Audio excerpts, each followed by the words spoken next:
Bismillahirrahmanirrahim. Assalamualaikum warahmatullahi wabarakatuh.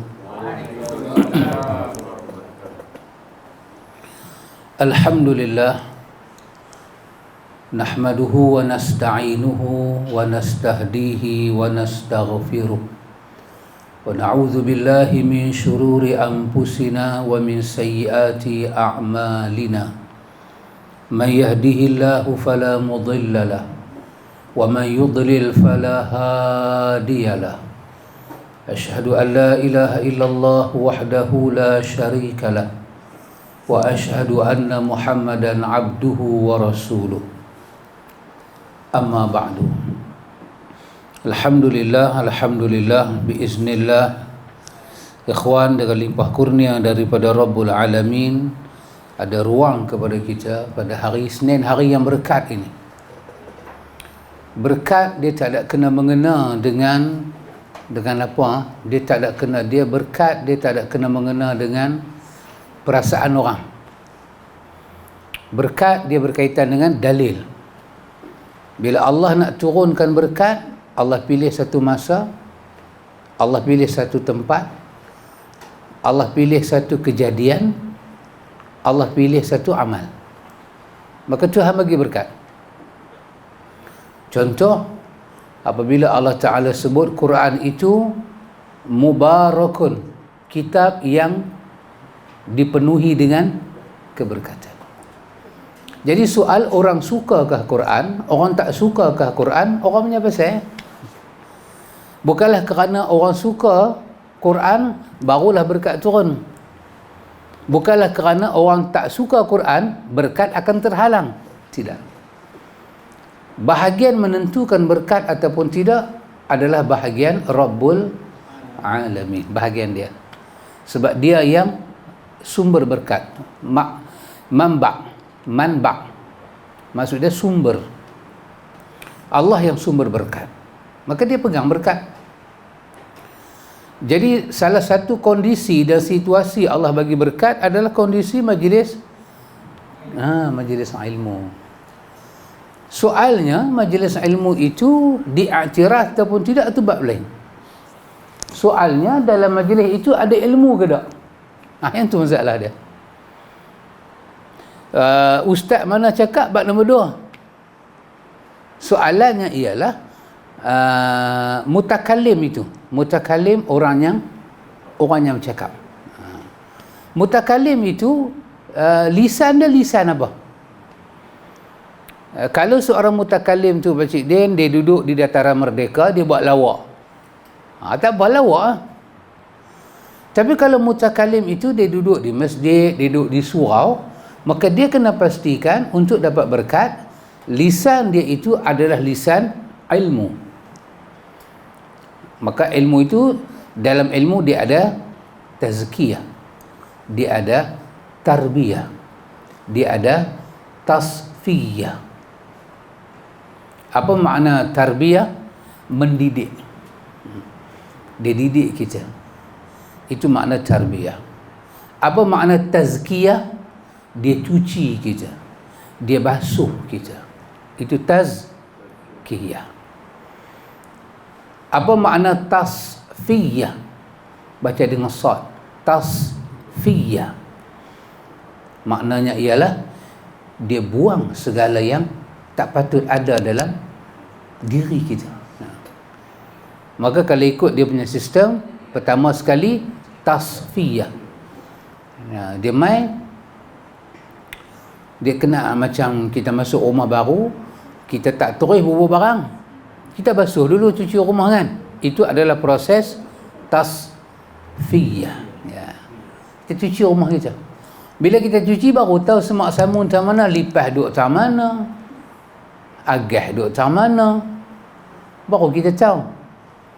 Bila dia cuci, maka lepas dia cuci, dia tazkiyah. Dia pergi letak benda elok-elok dalam diri kita. Maka bila dia letak benda elok-elok, dia tarbiyah. Dia kepung kita, dia didik kita supaya apa yang dia buat tadi jadi. Maka dalam ilmu tiga konsep itu Agus akan berputar.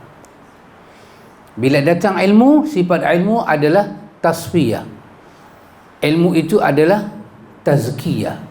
Ilmu itu adalah tarbiyah. Bila ada satu daripada tiga ataupun ketiga-tiga sekali, maka Allah Subhanahu wa taala memberi kepada kita barakah. Barakah. Apa satu orang suka, orang tak suka duduk nombor 13. Duduk nombor 13. Kalau orang suka kita sekalipun, tapi kalau konten kita itu tidak ada tiga benda ini, maka dia tak akan jadi. Dia tidak akan jadi macam mana surah Ali Imran kata, kunu rabbaniyin, jadilah kamu hamba-hamba rabbani, hamba-hamba yang ditarbiyah, yang dididik. Rabbaniyin bermakna dididik, ditasfiyah, ditazkiyah, ditarbiyah sampai mereka berhubung dengan Tuhan. Dan saya ingat kata Said Hawa, dia kata inilah proses yang paling susah. Proses memberi ilmu senang, tapi proses nak pastikan bila ilmu masuk dalam diri, yang tak patut ada tu keluar. Lepas tu yang patut masuk, kemudian dikepung jadi. Dia kata ini paling susah. Inilah dakwahnya pertama dibuat oleh Nabi Nuh alaihi salam 950 tahun. Dan kalau Allah ulang balik bagi pada kita umur selama itu, belum tentu kita boleh buat tiga-tiga benda ni. Maka Allah bagi kepada Nabi kita Muhammad mukjizat. Allah bagi pada dia barakah, rahmah, pertolongan, karamah. Dia mengambil masa 23 tahun. Semua Nabi lain tak ambil masa sekitar itu. Dia saja ambil masa. Cepatnya dakwah dia, pantasnya dakwah dia, berkesannya dakwah dia. Nuh mai-mai 950 tahun. Dan dakwah Nuh macam mana? Lailan wa nahara. Full siang, full malam, full. Macam kita tak full kita. Habis tinggi pun sejam setengah ya. Habis tinggi ya. Pi 2 jam, pitam terus. Pitam terus. Penuh, full. Penuh sangat. Subhanallah ikhwan. Allah Subhanahu wa taala sebut dalam ayat dia. Allah kata pada kita, ya ayyuhalladzina amanu kutiba alaikumus siyamu kama kutiba alal ladzina min qablikum la'allakum tattaqun. Okay, saya tak akan terjemah ayat ini sebab kita yang ada semua ahli terjemahan, orang yang pandai menterjemah. Saya tak terjemah. Saya faham ya? Baik. Tapi saya pergi kepada inti ayat. Baik.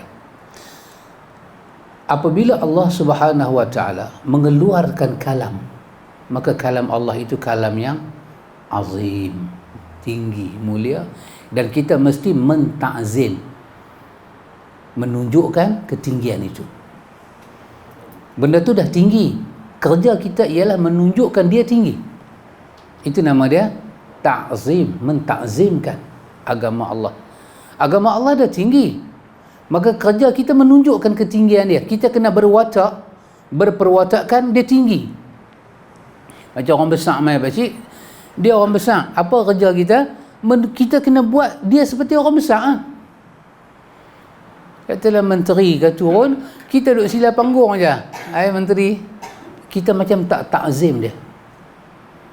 Maka apabila Allah menurunkan kalam dia mulia. Kalam dia pula berintikan perintah. Maka perintah juga mulia. Maka apabila turun kalam Allah, maka kalam Allah di sini dalam ayat yang dibacakan tadi berkaitan dengan perintah puasa. Maka sebaik-baik perintah daripada sebaik-baik kalam, sebenar-benar perintah daripada sebenar-benar kalam. Maka apabila turun perintah puasa, kita kena meraihkan perintah itu. Kita kena sambut lah. Sebab perintah itu datang daripada yang maha azim, yang maha agung, yang maha besar. Kita semayang, kita tak pakai kalimah lain Pak Cik Din. Kita kata Allahu Akbar. Itu nama dia lafaz takbiratul ihram. Allah, apa makna Allah? Yang kita sembah, yang kita ibadahi. Akbar, yang besar dalam hidup kita ni bukannya kita pegang, bukannya kita nampak, tapi yang kita sembah. Maka berhati-hatilah di mana nak sembah. Maka yang nak sembah tu kita panggil ma'bud. Allah ni ma'bud, kita sembah dia. Maka Allahu yang kita ibadahi kepada dia. Dalam bahasa akidah dia kata ma'luh. Maksudnya yang kita sembah, yang kita ibadahi. Apabila Allah kita ibadahi, maka dia itu akbar, dia paling besar. Kenapa dia paling besar? Pertama, hanya dia layak disembah, dia layak diibadahi. Yang kedua, apabila kita beribadah kepada dia, menunjukkan lain daripada dia tak besar, sehingga kita tak ambil sebagai ibadah. Kita ada duit, kita ada kesihatan, kita ada kecantikan, kita ada tenaga hidup, kita ada fikiran. Kita tak pernah sembah benda tu semua. Antara benda tu dengan kita yang besar. Antara fikiran kita dengan diri kita, yang mana lagi besar? Diri kita lagi besar daripada fikiran, sebab kita tak pernah sembah fikiran. Kita ada idea. Antara idea kita dengan kita lagi besar. Kita tak pernah sembah idea. Mak kita dengan kita lagi besar, sebab kita tak pernah sembah mak kita. Tetapi antara kita dengan semua benda ni, dengan Allah paling besar. Dia akbar. Alif dibaca dengan baris di atas dan kak mati, menunjukkan paling besar. Di atas dia sudah tidak ada besar. Apa bukti kata dia besar? Sampai kita sembah. Inti kepada sembah tu apa dia Pak Cik Din? Iyyaka na'budu wa iyyaka nasta'in. Hanya kepada engkau kami beribadah. Kalau sembah kami mampu buat, lain daripada sembah, lebih kami mampu buat. Dengar kata dengan sembah lagi dahsyat. Kalau sembah kami boleh, dengar kata hang tak boleh. Macam zaman Firaun kan? Apa Firaun buat kepada Bani Israel? Dia lanyak sungguh-sungguh kan, sampai peringkat dia suruh Bani Israel sembah dia. Kalau sembah Bani Israel, kalau Bani Israel boleh sembah Firaun sampai peringkat sembah, takkan dengar cakap Firaun tak boleh. Maka Allah kata fa'atba'ahu Firaun. Lepas daripada depa sembah Firaun, depa ikut Firaun. Walaupun mereka tahu kata Allah, wama amru Fir'aun wama amruhu birasyid, walaupun perintah Fir'aun tidak pernah mendapat petunjuk. Kenapa Pak Amir? Kalau sembah boleh, takkan dengar kata tak boleh. Maka Allah, bila kita nak semayang, Allah nak kita pilih satu kalimah yang berpengaruh pada fikiran, emosi dan hati. Allahu Akbar. Apa makna dia ikhwan? Allahu Akbar. Allah yang aku sembah itu akbar, dia yang paling besar. Sampai kita sembah. Maka kalau sembah boleh, dengar apa yang Tuhan nak kata, takkan tak boleh. Kalau sembah boleh, dengar kata Tuhan tak boleh, dia akan jadi kontradik tak? Dia akan jadi orang yang sembah ni seolah-olah hilang akal. Macam mana hang boleh sembah tapi dengar kata tak boleh? Macam satu lelaki kahwin dengan satu perempuan. Satu lelaki kahwin dengan satu perempuan. Dia kata, aku kahwin dengan perempuan tu, tapi sebenarnya aku tak suka kat dia. Jadi dia kontradik. Macam mana hang kahwin dengan dia, tapi hang kata hang tak suka dengan dia? Dia kontradik. Tak boleh aku nak kena kahwin. Pasal apa yang paksa hang? Jadi kalau manusia boleh sembah Tuhan, Tiba-tiba kata Tuhan dia tak boleh agung, kata Tuhan dia tak boleh dengar, dia kontradik dengan PN perbuatan dia.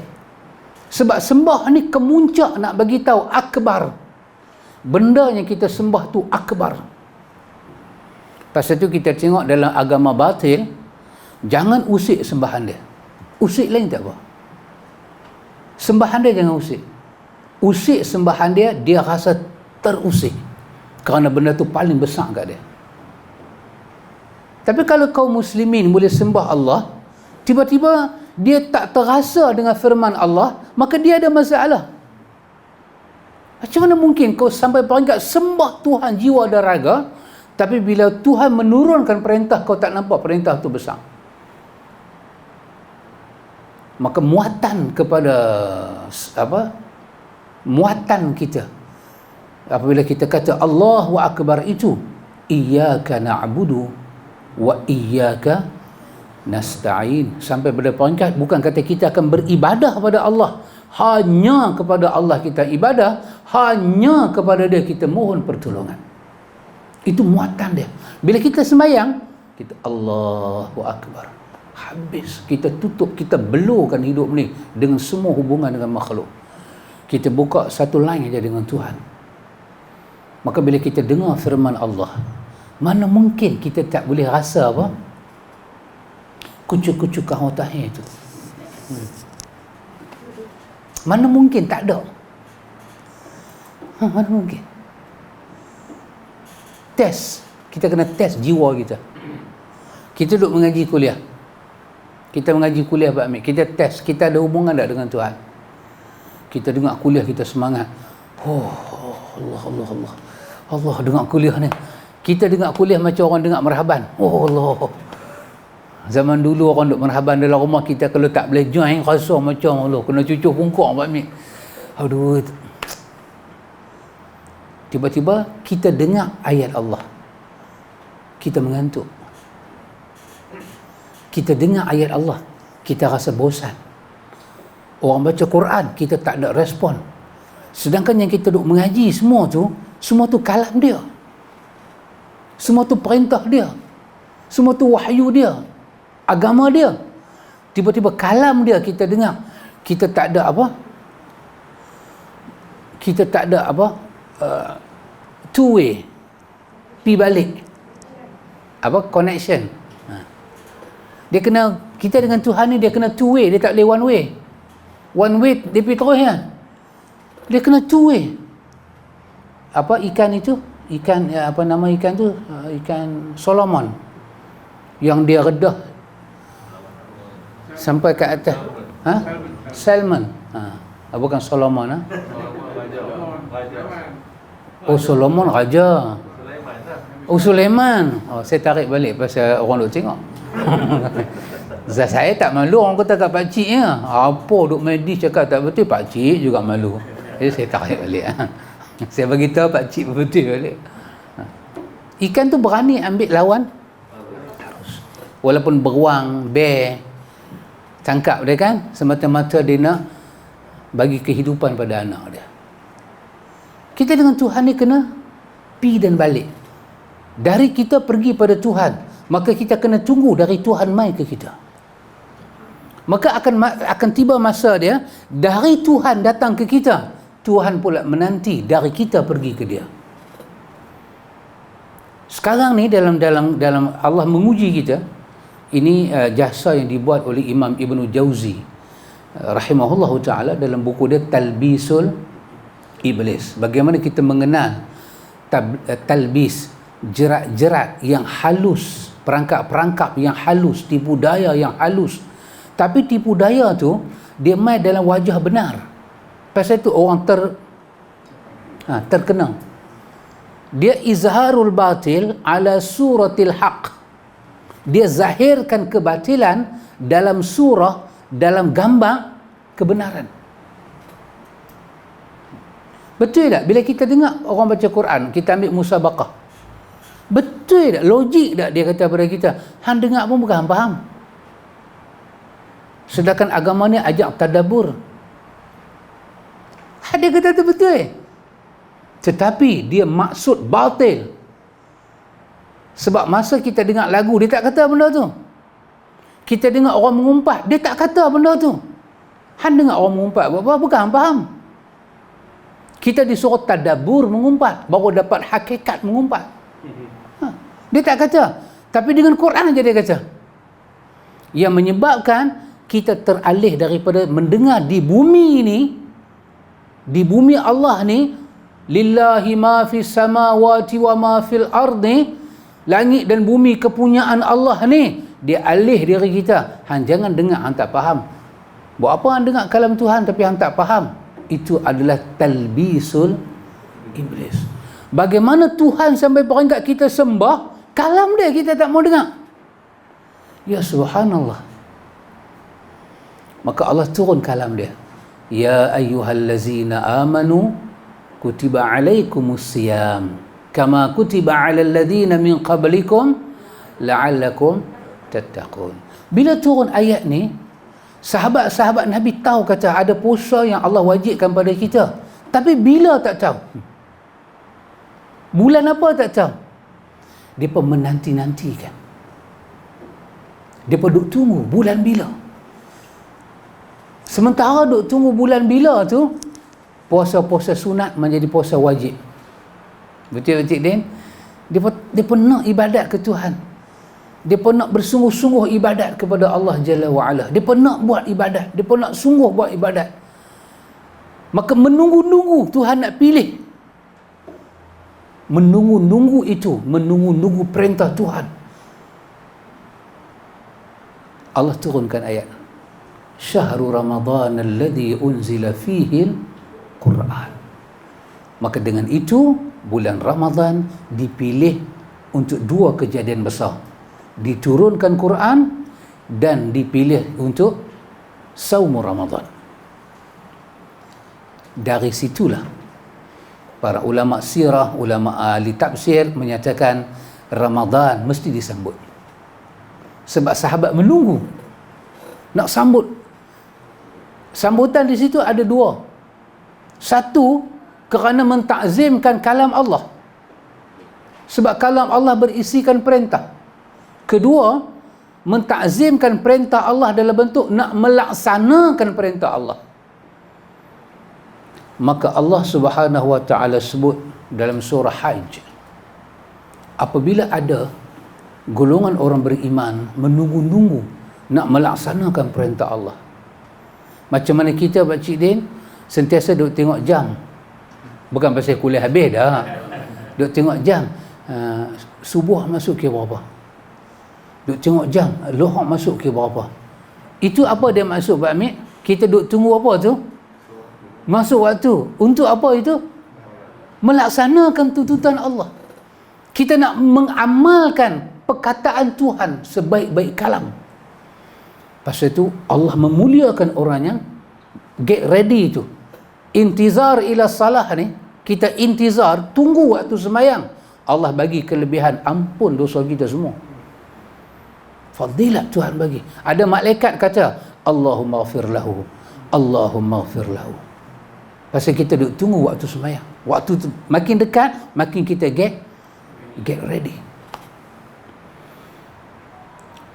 Maka apabila kita memuliakan perintah Allah, Allah sebut dalam suratul Hajj, Allah kata, wa may yu'azzim sya'airallah fa innaha min taqwal qulub, ataupun wa may yu'azzim min hurumatillah fa innaha min taqwal qulub. Dua-dua ayat itu dalam surah Hajj. Allah kata sesiapa yang mengagungkan, membesarkan sya'airillah, syiar agama Allah, perintah Allah, dia tunjuk besarnya perintah Allah, dia sambut. Allah kata fa innaha min taqwal qulub. Allah perhati dia sebagai jiwa yang ada takwa. Allah bagi endorsement orang ini ada takwa. Kerana itu ikhwan, bila kita sempitkan dalam hal berkaitan dengan Ramadan al-Mubarak ini, saum Ramadan, kita sememangnya disuruh meraihkan kedatangan Ramadan. Disuruh raih, disuruh tunggu, disuruh sambut.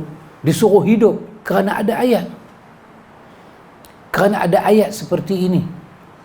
Ulama-ulama kita, ikhwan, saya ambil contoh di dalam Ihya Al-Ghazali, Hujjatul Islam. Lagi 3 bulan Ramadan nak masuk.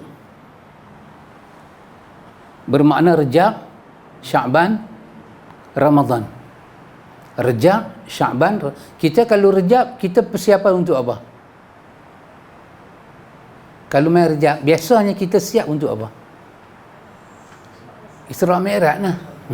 Betul tak? Kita sibuk lah. Kalau Sya'ban pula Bamid, kita get ready untuk apa? Nisfu Sya'ban lah.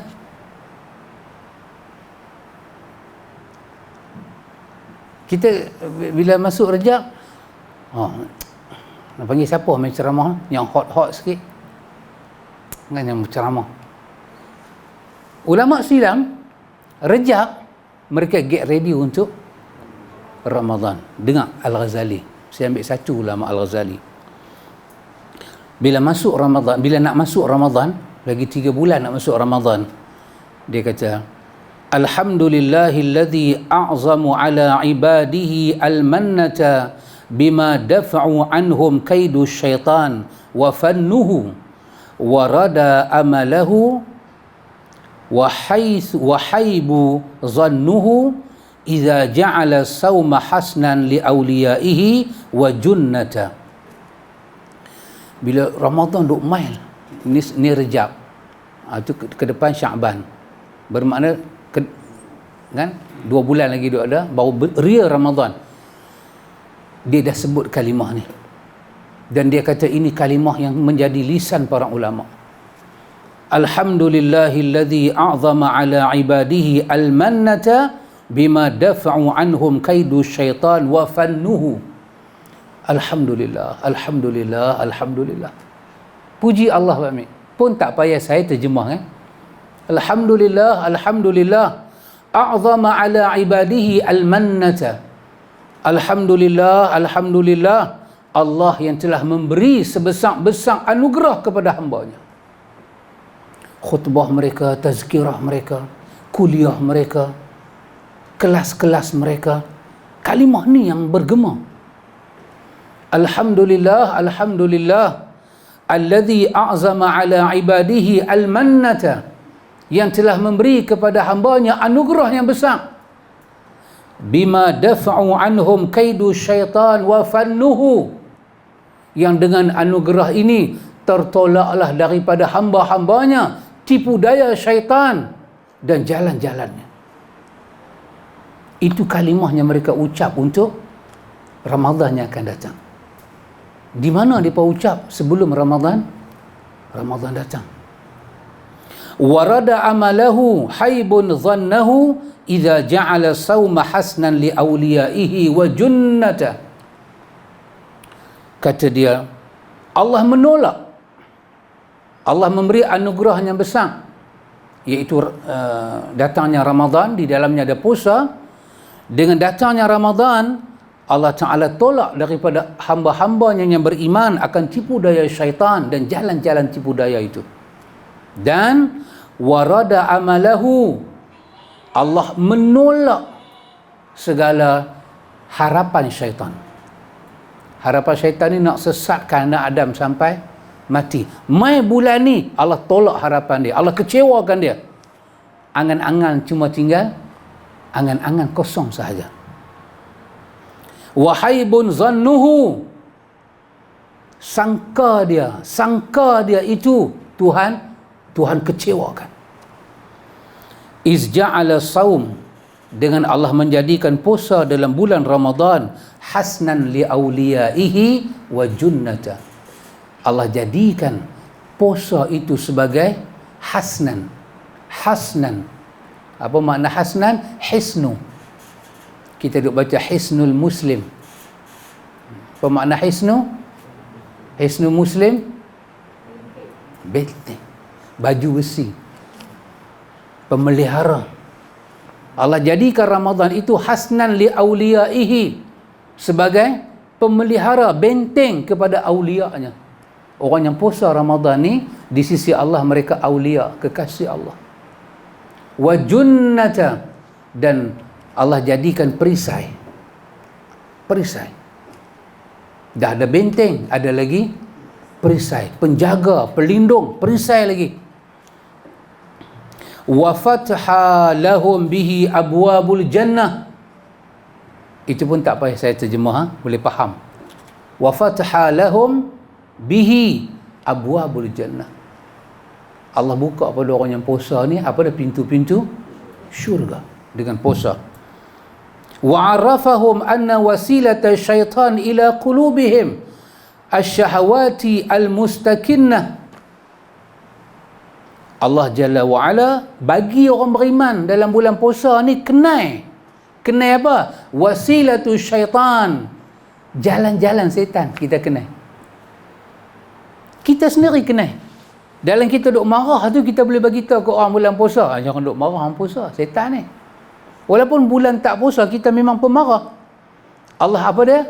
Wa'arrafahum. Allah bagi depa kenai. Kenapa kita boleh kenal setan dalam bulan puasa? Ni nama dia Barakatul Ramadan. Berkatnya bulan ni disambut. Dan Allah bagi orang beriman tu kenal jalan syaitan masuk ke dalam hati orang beriman, iaitu dengan jalan asyahwat. Iaitu perkara-perkara yang membatalkan puasa, yang kita kena jaga masa puasa, semua itu nama dia asyahwat. Makan, minum, jima, muntah dengan sengaja, tidur sampai tak sedar diri, semua itu asyahwat. Maka asyahwat al-mustakinnah, syahwat itu dikukuhkan oleh syaitan. Syaitan dia nak syahwat kita kukuh dengan kita sebab dia boleh pakai kita. Maka Allah Ta'ala kukuhkan kita dengan benteng Ramadan supaya dia tak boleh masuk melalui jalan syahwat goda kita. Kalau jalan syahwat dia tak boleh masuk, dia boleh masuk dengan jalan hati. Jalan hati pun Tuhan belok dia. Dia boleh masuk melalui darah. Allah sempitkan laluan itu dengan kita puasa. Subhanallah ikhwan. Kata Hujatul Islam, wa anna biqam'iha tusbihun nafsi al-mutmainnah az-zahiratu asyawkati fi qasmi khasmiha quwwatal al-mannati. Allah Jalla wa'ala buat apa ikhwan? Allah cegah segala hawa nafsu kita. Maka dengan itu apabila kita puasa, kata dia, kita mendapat nafsu yang tenang. Kita puasa, kita jadi relax. Walaupun sebelum puasa kita agak perungut, kita jadi tenang. Namun dia kata, Allah nampakkan kepada kita apa dia ikhwan? Allah nampakkan kepada kita bahawa puasa itu dapat membasmi musuh kita. Sebelum masuk Ramadan, kita kata para mutaqaddimin sebelum kita ni, salafus salih ni, sebelum masuk Ramadan, mereka ucap benda ni dalam kuliah mereka. Dalam kuliah mereka. 3 bulan, Rejab, Sya'ban, Ramadan. Mereka tak baca buku dah. Saya baru tak baca kitab Sya'ban pun dah kena maki. Ngaji sangat kita ni. Nak ngaji sangat. Mana pergi kuliah kitab pun tak baca. Memang kita tak baca, tapi hadis duk baca. Sunnah duk terang. Peradaban itu dijelaskan. Maka tak terpisah pun. Cuma masalah dia, kita duk ingat kata kitab tu saja ilmu. Cuba kita tanya, yang kita mengaji tu banyak mana kita ikut dalam kitab? Pun tak ikut juga. Guru yang berkitab pun kita tak mai. Tambah guru tak berkitab. Ya. Kenapa ikhwan? Ramadan ni dia special. Dia tak sama orang pergi haji. Orang pergi haji tengok. Bila orang pergi kursus haji? Berapa siri kursus haji? Ramadan ni besar ikhwan. Besar. Saya ambil lagi satu contoh. Contoh yang berlaku kepada Al-Hasan bin Abi Hasan Al-Basri. Al-Hasan Abi Hasan Al-Basri. Hasan bin Al-Hasan Basri. Contoh dia. Kejadian ini berlaku sebelum Ramadan. Diceritakan annahu marra biqaumin wa hum yadhakuna. Al-Hasan bin Al-Hasan Basri dia lalu. Dia jalan, dia tengok ada seorang, saya tak tahu lah, saya katalah bahasa saya, dia nampak orang duduk bawah pokok kot, dia pun duduk gelak je, dia sembang gelak kokak. Apa yang dia sembang tak tahu lah, gelak. Dia pergi ke dia apa? Dia kata, Inna Allah Azza wa Jal ja'ala syahra Ramadan midmara li khalqihi yasbiquna fihi li ta'atihi fasabaqa qaumun fafazu wa takhallafa qaumun fakhabu. Dia kata, apa dia kata? Dia kata, hampa tahu tak satu benda? Allah Ta'ala menjadikan bulan Ramadan, Allah jadikan bulan Ramadan sebagai gelanggang untuk kita bertarung kepada hamba-hamba dia. Ramadan tu Allah buat pada kita satu gelanggang. Dia adalah madrasah ruhaniyah wal fikriyah. Dia adalah madrasah membentuk rohani dan pikiran. Ramadan ni gelanggang membentuk rohani, dalaman dan pemikiran. Hampa boleh gelak lagi Ramadan nak mai? Hampa ada masa gelak lagi? Yastabiquna fihi li ta'atihi. Dia kata, no, ada satu kaum no, mereka sedang memburu segala janji Tuhan untuk Ramadan. Ramadan duk mai, dia pun duk sambut dah Ramadan, hampa duk gelak lagi. Mana hampa punya prepare? Dia tanya, fasabaqa qaumun fafazu. Dia kata sebahagian kaum mereka sedang berlumba-lumba dan mereka berjaya. Wa takhallafa aqwamun fakhabu. Dan satu kaum ni buat tak tahu, duk gelak, tak ada persiapan, sibuk dengan benda lain, dan itu menunjukkan mereka akan rugi. Dia kata apa? Dia kata fal ajib kullul ajib li dhahik al-la'ib. Dia kata pelik dan pelik, dia kata Ramadan nak masuk, ada puak dia kata boleh bergelak dan boleh duk main lagi. Subhanallah ikhwan. Siapa ni? Al-Hasan bin Hasan Basri, anak kepada Hasan Basri. Subhanallah. Mereka golongan tabi'in. Macam mana dia bersambut Ramadan ikhwan? Satu orang lagi, nama dia Ahnaf bin Qais. Ahnaf bin Qais ni ulama besar ikhwan. Dia ada fatwa-fatwa dia. Dia orang buruk. Kulit dia hitam, kaki dia tak sama, gigi dia pun tak sama. Sampai orang akan nampak bibir dia macam luka kalau dia bercakap, macam gigi dia duk. Orang kata ke dia, Ahnaf, kalau kami tengok muka hang lah, kami tak doa dengan hang, hang orang yang buruk. Tetapi apabila kami dengar hang cakap, tak ada siapa akan lari daripada hang. Apabila kami perhati hang Ahnaf, kami tahu satu benda, bahawa Allah tidak pernah memuliakan hamba dia dengan rupa parah. Benar-benar ada pada hang. Hang jadi mulia kerana takwa dan ilmu. Ahnaf bin Qais, dia ni dia tua sangat ikhwan. Dia ni syekhun kabir. Orang tengok dia tua, dia laih.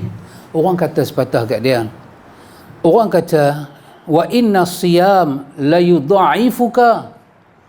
Ahnaf, takkan hang nak puasa, hang tua. Dengan hang puasa ni, puasa akan meletihkan hang. Seolah-olah dia kata banyak pidiah lah. Hang tua Ahnaf, hang duk puasa buat apa? Dan hang lebih tahu hukum hakam tu. Tengok dia jawab, inni a'udduhu li safarin tawilin wa sabru ala ta'atillah subhanahu ahwanu minal sabri ala azabihi.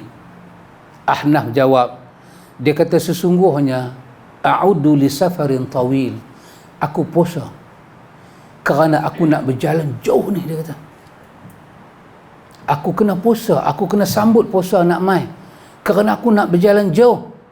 Dia kata sabar atas mentaati Allah lebih mudah bagi aku walaupun aku tua, aku tak larat, daripada aku tak mampu sabar bila aku lihat azab Tuhan. Subhanallah ikhwan. Kita ni boleh jadi 3 suku, tapi untuk Ramadan tak boleh 3 suku. Kena cukup-cukup suku. Ramadan lain, dia special. Apanya Allah iyah dia, Allah bagi kat dia.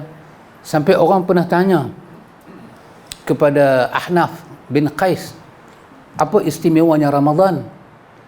Dia kata Ramadan ni berulang. Apa istimewanya Ramadan itu berulang? Tahun ni ada Ramadan, tahun depan akan sentiasa ada. Apa dia punya hikmah? Kata Ahnaf, hikmah dia kerana Allah nak memberi peluang kepada hamba dia. Allah nak bagi fursah, peluang. Kerana ada banyak benda kita dah tercicir. Maka bila mai Ramadan, Allah bagi pada kita satu malam lebih baik daripada 1000 bulan. Kalau kita sempat pada malam itu, kita telah cover hidup kita. Tiba-tiba kita tak sempat, tahun sudah, Allah bagi tu ni. Andai kata Allah jadikan Ramadan itu sekali dan tak berulang, maka kita akan terlepas sebesar-besar peluang. Namun dia kata, hati manusia tetap akan jadi 3. Orang yang boleh faham kedatangan Ramadan, dia boleh faham. Orang yang tak faham langsung. Dan satu lagi orang yang Allah bagi dia faham, dan Allah bagi dia boleh beramal dalam Ramadan. Subhanallah ikhwan. Ada orang dia tak faham, kenapa kita kena sambut Ramadan? Kenapa kena sambut ni? Kenapa bicara Ramadan sampai 3 bulan ni? Nanti saat ikhwan, ulama dahulu bicara Ramadan sampai Zulhijjah. 6 bulan mereka sambut Ramadan, 6 bulan mereka nanti Ramadan. Daripada Rejab, Sya'ban, Ramadan, 3 bulan kan, sambut. Syawal, Zulqa'dah, Zulhijjah, 3 bulan muhasabah terhadap Ramadan yang lalu. Mereka back to normal Muharram. Lepas tu kita kira balik Muharram, Safar, Rabiul Awal, Rabiul Akhir, Jamadi Awal, Jamadi Akhir. Berapa bulan? 6 bulan. 6 bulan tu tunggu nak mai Rejab.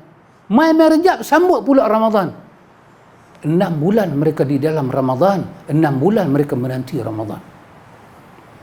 Dahsyat Pak Cik Din. Saya fikir kita tak mampulah buat lagu tu. Usaha-usahanya kita buat ni ikhwan, usaha apa? Usaha hanya sekadar apa? Nak bagi kita timbul rasa seronok dengan Ramadan. Satu lagi perkataan yang saya rasa menarik, yang saya rasa kelainan sedikit, yang disebut oleh Hujatul Islam dalam kitab dia, dalam bab puasa. Dia kata begini ikhwan. Dia kata, فَأَمَّا عُلَمَاءُ الْآخِرَةِ فَيُعْنُونَ بِصِحَةِ الْقَبُولِ وَبِالْقَبُولِ الْأُصُولُ إِلَى الْمَقْصُودِ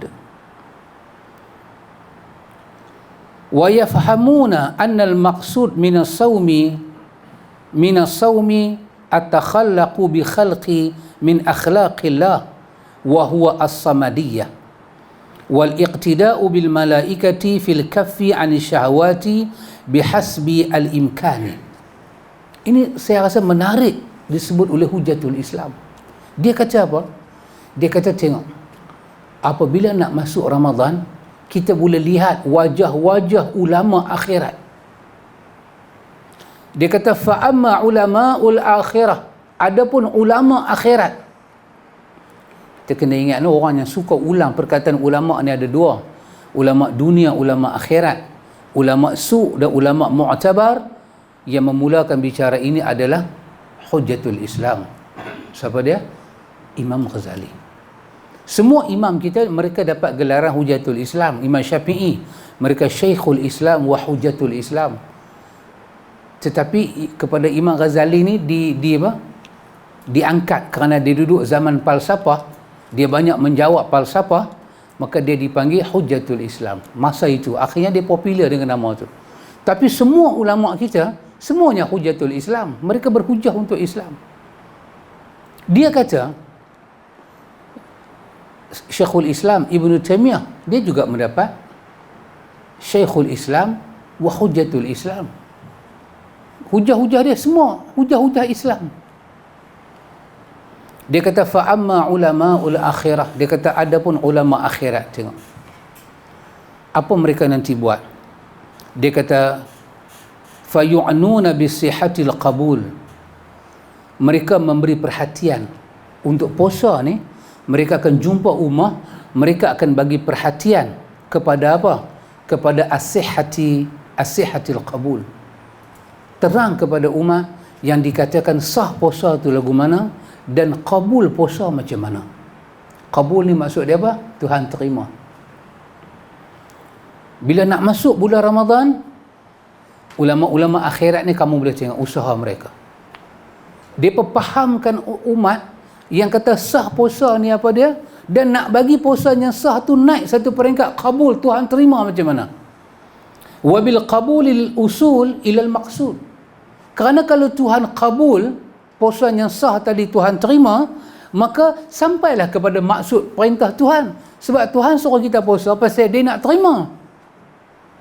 Maka satu pengkhianatan kita buat, apa dia pengkhianatan itu? Bila kita puasa, kita tak berusaha bagi Tuhan terima. Sama macam orang pergi interview kerja, dia saja buat bagi gagal. Mak dia dapat tahu macam mana? Saja. Orang lain semua pi nak bagi dapat. Dia buat bagi tak dapat, halal balai. Dia tu tanya soalan apa ke, berapa rukun negara? Dia kata 16. Kawan tu terkejut.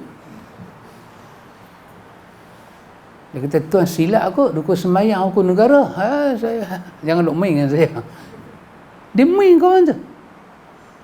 Kerana tu Abdullah bin Mas'ud menyatakan apa dia? Dia kata an-saum amanatun. Ini perkataan Abdullah bin Mas'ud. Apa dia kata? Sesungguhnya puasa satu amanah. Fahfaz li amanatihi, maka orang yang puasa kena jaga amanah itu. Oh subhanallah. Maka macam mana kita nak jaga amanah ni? Peranan para ulama bekerja keras bagi tahu kepada ummah bahagian sah puasa ni apa, rukun puasa apa. Kita kena bagi tahu pada anak-anak kita, orang muda, rukun puasa. Orang muda tak tahu rukun puasa. Bukanlah bermakna orang tua tahu. Saya cuma kata orang muda tak tahu. Kita tanya rukun puasa berapa? Rukun puasa ada 3. Kerana rukun puasa ni dia membentuk hakikat puasa. Kalau rukun ni tak ada makna puasa. Pertama rukun puasa, apa dia? Niat.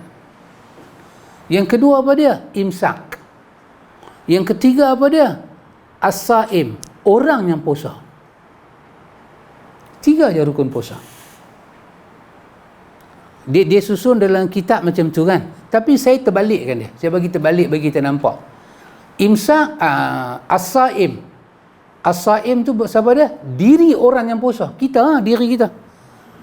Jadi kalau ada perintah puasa Ramadan, diri kita tak ada. Itu yang orang jumpa kan. Kedai tutup di depan, nganga di belakang. Sebiji macam dulu orang perempuan pakai kain belah belakang, tutup depan, nganga belakang. Dulu ada satu apa itu, nama dia Pak Yazid. Dia buat lawak kan, dia kata halal haram, halal haram, halal halal, halal haram, haram haram haram. Pak Yazid buat lawak, masih ingat lagi? Allah maghfir lahu warhamhu wa'afihi wa'afu anhu. Kenapa itu terjadi?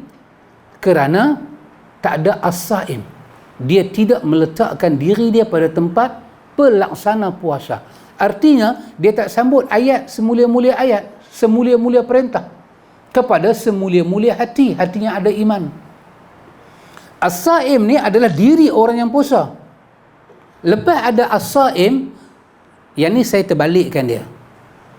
Maka as-saim itu kena ada niat, baru jadi puasa dia. Kalau ada orang yang get ready puasa tapi tak niat belah malam, maghrib itu dikira malam. Kita katalah kita puasa hari Ahad, Sabtu maghrib tu dah masuk zon niat. Orang bang maghrib, okey dah mula malam, kita dah boleh niat kata nak puasa esok. Ataupun kita boleh tangguh niat itu sampai waktu sok, sampai sebelum orang bang subuh, maka kita masih boleh mentajdidkan, membarukan niat kita. Ada diri orang yang puasa tapi tak mau niat, tak jadi puasa. Telah ada orang ada niat nak puasa. Niat ni ada dua. Satu, dia niat kata dia nak puasa, nak melaksanakan perintah Allah. Yang kedua, dia niat apa? Hala tuju puasa dia nak mendekatkan diri pada Allah. Dan niat yang kedua lebih penting daripada niat yang pertama. Sebab niat yang pertama sangat mudah. Hanya kita ingat aja, esok aku nak puasa lagi. Cukup sah dah niat dia. Tapi yang bahagian kedua tu payah. Hala tuju puasa tu membawa dia menjadi satu qurbah ilallah, pendekatan kepada Allah. Yang ketiga apa dia? Telah ada orang yang puasa, telah ada niat. Berlakulah pelaksanaan pada puasa, imsak. Apa makna imsak? Menjauhi, menahan diri daripada perkara batal puasa. Berlakulah puasa. Maka pasal tu kalau tiga ni tak ada rukun puasa, tak ada lah puasa. Maka kerana itu, orang yang puasa ni, dia kena tahu perkara batal puasa. Ya, kena tahu. Kerana amanah Tuhan dalam puasa di siang hari menjauhi adalah pencemaran dalam agama kalau kita mendekati perkara batal puasa dengan sengaja. Kenapa? Kerana isi puasa itu adalah imsak daripada naiknya matahari sampai jatuh pula matahari. Kita kena yu'azim hurumatillah, kena memuliakan hurumatillah, perkara-perkara yang dihormati dalam agama. Apa dia? Larangan, menjauhi larangan. Oh subhanallah, saja-saja pergi muntah, mengeluarkan isi perut dengan sengaja, saja-saja, tak ada pasal, duk jolok jari masuk, wek. Ini bukan sifat as-saim yang telah niat dan nak melaksanakan imsak itu. Mendekati perkara yang batal puasa, makan ke minum ke, jiran sebelah masak, ya Allah sedapnya, itu lain bab. Tapi ni saja dia pergi buka tudung, Allah kalau boleh makan time ni lah. Dia membawa diri dia kepada larangan. Ini bukan sifat orang puasa. Sifat orang puasa imsak, menjauhi yang membatalkan puasa. Pasal itu Aisyah pakcik dia, bila ada anak muda kan, peluk bini siang hari, cium bini siang hari, apa Aisyah kata? Jangan duk buat kerja ni. Orang tanya pada Aisyah kan, bukankah Nabi pernah kucuk hang? Dia kata Nabi adalah orang yang pandai jaga diri. Tapi bila ada orang tua kucuk, orang tua, saya tengok belah sini lah, kita orang tua. saya tak ada orang tua. Saya boleh buat contoh. Bila orang tua peluk isteri, cium isteri, Nabi tak marah, Aisyah pun tak kata apa. Sebab orang tua mampu jaga diri. Orang tua tu ada imsak. Lepas tu orang tua dulu dia kata apa? Janganlah nikahkan anak dekat-dekat nak habis Syaban ni. Kesian kat mereka. Takut menghampiri kawasan larangan. Siang hari dia tengok, dia puasa lagi. Nak tunggu malam pengantin, nak tunggu malam ni kira macam tunggu Ya'jud Ma'jud, tak main-main. Bila lah Imam Mahdi nak main? Rasa jam tak bergerak Mak Min. Mak gu mana Mak Min? Mula mana? Amin nak mak gu mana? Runggun mana ni? Tak boleh buat lagu tu. Orang tua kata kesian, jangan dera mereka. Kenapa? Menghampiri itu dalam riwayat Nabi kata seperti pengembala kambing kan. Dia bawa kambing dia makan rumput, tapi border larangan betul-betul. Nabi kita tunggulah. Ternakan itu akan makan juga, akan masuk dalam kawasan larangan dan makan hak orang. Maka tak boleh. Jauhi larangan. Maka bila ada sah puasa, barulah puasa tu masuk dalam tahap kedua. Apa dia? Dia diterima atau ditolak. Ya, kerja ulama akhirat ni kata Imam Ghazali, pertama apa dia? Bagi tahu benda ni ke orang. Jangan bagi tahu dalam bulan puasa. Sebelum mai puasa kena bagi tahu. Yang kedua apa kata Imam Ghazali? Wa yafhamuna anna al-maqsud min as-saum. Kena fahamkan kepada orang, dan mereka faham, ulama ni faham, dan mereka fahamkan kepada orang, maksud puasa itu ialah mencipta akhlak kita dengan Tuhan. Akhlak apa paling besar yang kita kena cipta dengan Tuhan dalam bulan puasa? Iaitu akhlak wa huwa as-samadiyah. Ni akhlak ni, qul huwallahu ahad Allahus samad, as-samadiyah. Bahawa puasa itu membentuk suatu akhlak, kita tahu bahawa Allah itu samadiyah, hanya kepada dialah tempat meminta. Selagi tak masuk maghrib, tak ada siapa nak minta izin makan ke Tuhan. Tak ada siapa berani minta, sebab orang tahu tak boleh minta dan tak layak minta. Bila buka puasa, barulah orang minta berkat dengan nama Allah. Ayatnya mengalir ni supaya menjadi pahala kepada kita. Zahaba zama'u wa batalatil uruq wa thabatal ajru insya Allah. Baru kita sebut. Selagi tak masuk maghrib, Allahumma laka sumtu tak ada di mulut kita. Kunci rapat-rapat. Yang adanya apa dia? Allahumma ghafirli, Allahumma rzuqni, Allahumma hdini. Yang tu yang ada. Akhirnya kita, yang Kep tanyakan baru ni kat Ustaz Nan kan, 3 orang yang doa dia tidak ditolak. Salah satunya apa dia? Orang yang puasa. Sehinggalah dia berbuka puasa. Orang buka puasa ni ada 2 keadaan. Satu, masa buka puasa tu. Lagi satu, hari raya. Hari raya dipanggil hari berbuka. Dan lagi satu, jumpa Tuhan. Dia berhak minta, dan Tuhan tak akan tolak depan Tuhan besok apa yang dia minta. Kerana dalam puasa ni ada satu rahsia yang besar antara Tuhan dan hamba dia. Yang ketiga, kata Hujatul Islam, wal iqtida'u bil malaikati fil kaffi 'ani syahawati bihasbi al-imkan. Al-imkan. Mengajar orang memahami konsep puasa tu apa dia? Lihatlah para malaikat. Lihatlah para malaikat. Daripada situ kita belajar. Apa dia? Kita belajar al-kaffi 'ani syahwat, menahan diri daripada syahwat bihasbi al-imkan, semampu yang boleh. Bukan turut, semampu yang boleh, jangan ikut dia. Belajar kepada Tuhan. Hujatul Islam kata apa ya ikhwan? Dia kata ini adalah tarbiyah. Tarbiyah ini dipanggil tarbiyah dakhili, tarbiyah ruhi, dalaman. Susah nak buat benda ni, susah. Dia berbeza dengan tarbiyah khariji, tarbiyah luaran. Apa dia? Tak makan, tak minum, tak sentuh isteri, perkara-perkara batal puasa tu lah. Yang tu lebih mudah, tapi ni lebih susah. Apabila kita tak makan, tak minum, secara zahir puasa kita dah ada pada satu level. Kita diiktiraf orang yang puasa.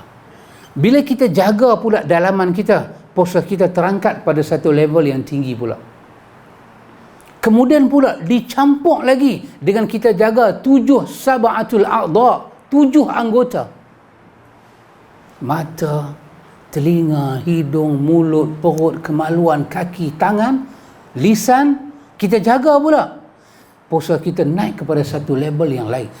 Perubahan puasa naik, kita orangnya puasa tak sedar langsung. Tetapi hari demi hari, daripada maghrib, daripada subuh nak pergi ke maghrib tu, puasa kita sentiasa begitu keadaan dia. Sama ada dia duduk beku di situ, ataupun dia akan naik ataupun dia akan naik lebih, ataupun dia akan jatuh balik.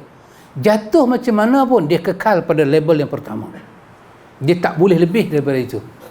Sebab bila tidak ada penahanan diri daripada perkara batal puasa, bermakna as-saim itu tidak ada imsak, maka tak ada puasa. Telah sah puasa dia. Nabi sebut satu benda penting pada kita.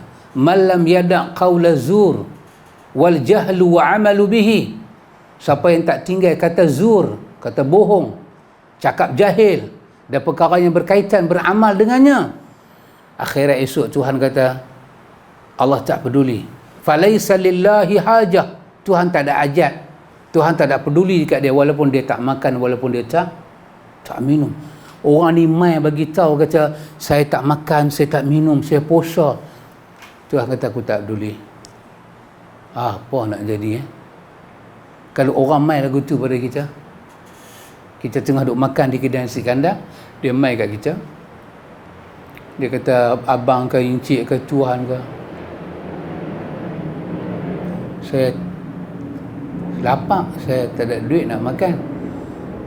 Kita kata aku peduli apa kan? Ambil biasa Kalau kita boleh melihat senario tu berjadi depan kita, ada dialog tu berlaku, kita nak lihat orang yang minta tu macam mana, dan kita nak lihat orang yang kata macam mana. Kesiannya kita pada orang tu kan. Maka kita kena kesian diri kita. Bila kita menghadap Tuhan besok, Tuhan kata falaisa lillahi hajah. Hang ada makan? Tak makan. Wah, hang tak makan? Betul, hang tak minum? Aku peduli apa? Maka aku nak cari orang yang puasa kerana aku, min ajli. Maka bila kita puasa di siang hari, dalam hadis kudusi, Allah panggil malaikat. Allah kata unzuru ila abdi. Ni tengok ni, tu hamba aku. Allah panggil orang yang puasa tu hamba dia. Allah kata tengok, yada' ta'amahu wa syarabahu wa syahwatahu min ajli. Hang tengok dia tak makan tu, dia lesu tu. Allah suruh malaikat tengok dia tak minum, dia menjauhi syahwat dia. Hang tengok dia uzak lagu mana. Allah bagi tahu pada malaikat seluruhnya di langit, bila dia tunjuk kepada hamba dia, Allah kata hantar tak dia buat tu pasal apa? Tu dalam hati dia semata-mata kerana aku. Maka urusan puasa adalah urusan dia dengan aku, hampa jangan campur.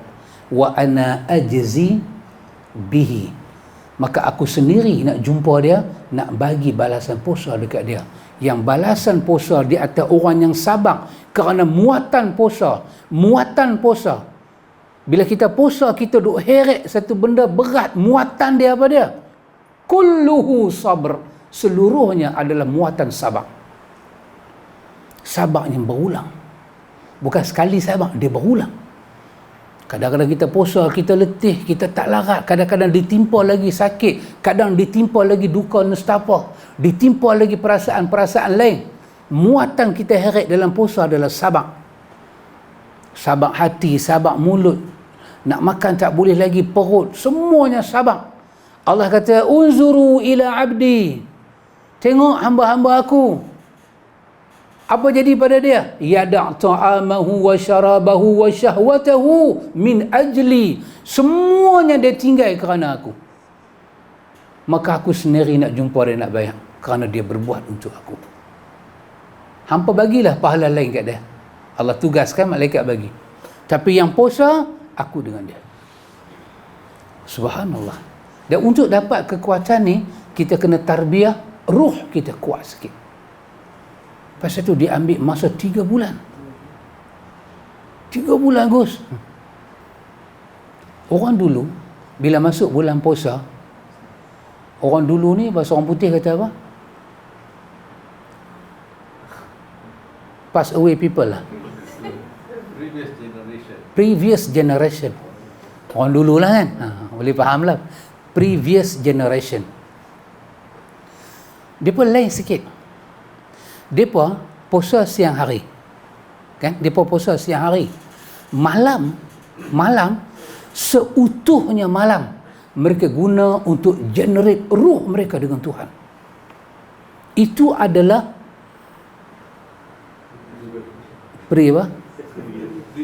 previous generation.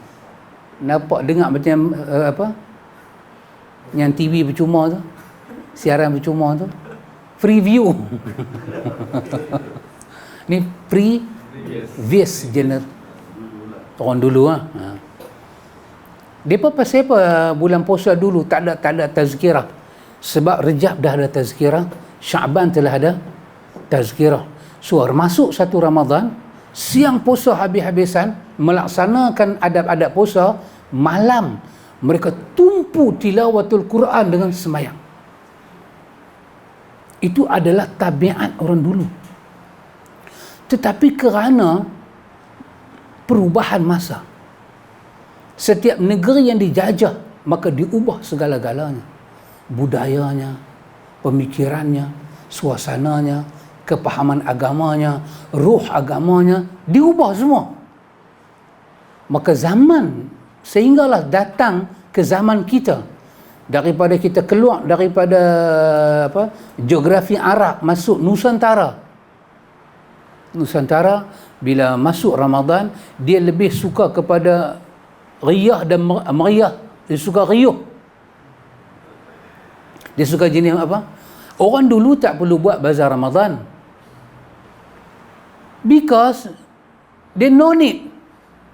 Bukan pasal tak ada makan, sebab masyarakat mereka, masyarakat berjiran, mereka tahu hak jiran. Masuk aja bulan puasa, tok kita, tok nenek kita masak, buat kuih. Hang hantar aku hantar hang. Itulah bazar Ramadan. Zaman kita kerja. Bukan kita lah, hampa lah. Saya tak masuk lah. Orang kerja. Laki kerja, perempuan kerja, isteri kerja, suami kerja. Balik pukul 5, pukul 6. Bila nak buat karibak? Dia nak buat karibak pula pakcik, handphone lupa top up, tak boleh tengok Google. Jadi tak tahu inti karibak tu datang apa. Pasal dia buat semua pakai Google. Dia bukan pakai otak. Dia bukan belajar pada nenek moyang orang lah. Orang lah goreng telur pun terbalik. Tanya mana telur kuning? Dia kata ada telur kuning ke? Dia goreng telur apa tu? Dia tak tahu masak macam mana. Dia pakai Google. So, we need bazar Ramadan. Kita perlu bazar Ramadan. Kenapa bazar Ramadan ni ada? Kerana perubahan hidup. Keperluan dah jadi. Balik 6:30. Jam tengah jalan. Nak masak apa? Emosi dah terganggu. Penat di badan lagi. Puasa nak buka lagi. Anak bercerita. Anak punya gila, bapa punya gila, bini punya gila. Nak parking masuk rumah pun dah tension. Buka-buka rumah, baju kemarin tak ada lipat. Macam mana you nak pergi masak? So, keperluan bazar Ramadan hari ini adalah satu tuntutan. Kita tak boleh marah kepada bazar Ramadan. Kalau kita marah pada bazar Ramadan, kita marah kepada 80 majoriti orang Islam. Kalau tak ada bazar Ramadan, tak boleh puasa. Memang tak boleh puasa. Bukan tak boleh puasa, tak boleh buka puasa. Puasa boleh, buka puasa tak boleh. Tak dan nak masak. Tak dan. Laki penat, bini penat. Laki lempar kunci kereta, relax lah. Relax lah, terpejam. Terpejam. Bukan saja nak pejam. Nampak lagu mana suratan takdir. Bini seorang-seorang basuh beras. Tengok-tengok. Lena, alamak, nasi tak ada masak, dia ni masak dulu. Sama-sama penat lah. Apa you buat kat air lagu ni? You memang lah. No, ada batai puasa air. See? Kita perlu bazar Ramadan. Kita perlu beli. We must pay what we need. Nak buka puasa. Dengan itu kita boleh beli sikit bagi kepada jiran-jiran kita, keluarga kita. Orang dulu tak perlu benda ni semua. Mereka buat. Mereka kerti buat ketayak, kerti buat lompang, kerti buat karipak, kerti buat popiah. Opau. Mereka kerti buat benda ni semua. Kita tak kerti buat. Orang yang umur 20-an, orang yang umur di bawah 40, mereka hampir tak tahu apa itu mereka punya culture. Betul? Culture, betul. Sebutan itu culture. Dia pun tak tahu culture. Dia pun tak tahu. Yes, karena itu ikhwan, tarbiyah seperti ini dahsyat.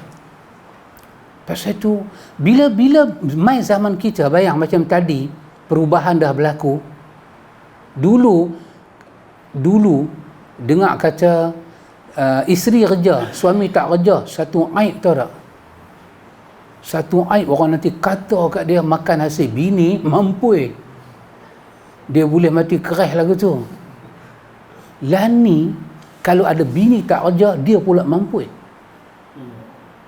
Dia pula mampu. Mak mentua nanti kata, ni biar lelaki hang kerja seorang-seorang, duduk di rumah.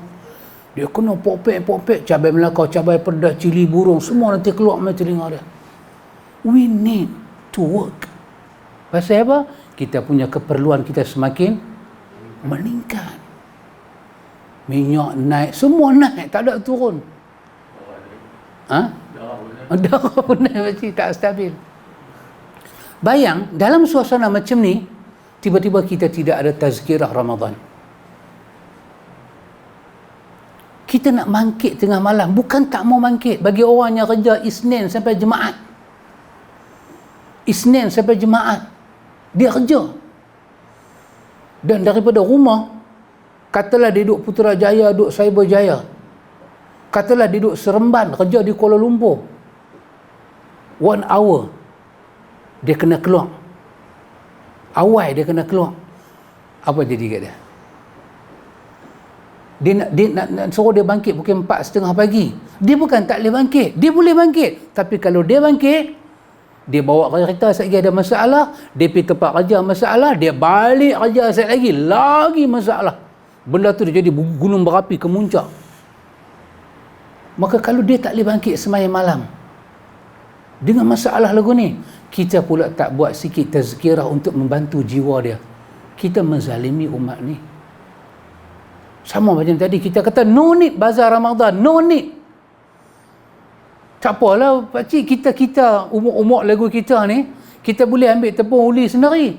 Umur bawah kita, yang kita lebih tua 20 tahun daripada dia, dia pun nak uli apa? Pakcik dia, apa dia pun nak uli? Nak buat buah Melaka, dia pun tak tahu gelintir buah Melaka. Buah Melaka uli ke gelintir, Pak Mek? Tak, saya tanya, buah Melaka ni uli ke gelintir?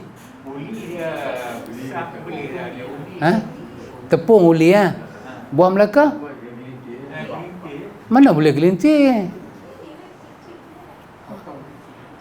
Apa potong buah Melaka? Nampak sangat pakcik tak biasa buat. Pakcik kata potong. Dia kena hati tapak tangan, cik. Panggil upak upak macam ni kat bila kita. Upak mata merah Pak Mek. Dia buat di tapak tangan kan, dia buat lagu tu. Itu panggil apa? Uli. Kalau gelintir macam kita buat kuih siput, tu panggil gelintir. Uli macam tadi kan, ni hantar tapak tangan ni panggil apa? Panggil lah apa pun. Budak-budak lah tak tahu. Dia boleh bubuh Pak Amir gula merah atas buah Melaka. Kacau. Dia tak tahu. Maka kesian orang hari ni, ikhwan. Kita kena bantu mereka. Maka tazkirah itu telah menjadi keperluan seperti mana bazar Ramadan. Bukan kerana soal apa, soal dunia telah berubah. Sistem telah berubah. Kalau kita kata tak perlu bazar Ramadan, kerana bazar Ramadan dalam bulan Ramadan untuk mukmin adalah tazkirah ilmu. Itu bazar kita. Bazar bermakna kita masuk satu tempat itu dia menyegarkan kita. Kita seronok, kita ada banyak pilihan, itu bazar. So orang nak pakai, orang tak maulah panggil market Ramadan.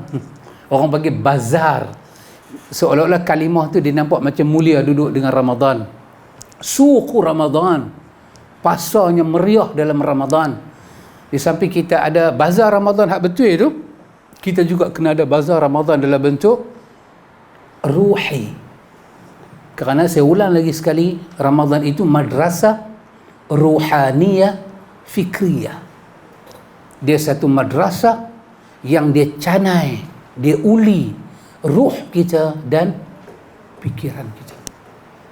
Maka perlu macam ni kita buat rakaman lagu ni kan. Walaupun kita tak ramai sangat, malam ni cuma lebih kurang dalam 7,000 orang je. Taklah ramai sangat. Selalu banyak lagi kan. Sekitar 7,000 orang. Kita duduk pun agak-agak sikit. Tu cara duduk tak rapat. 7,000 orang kita.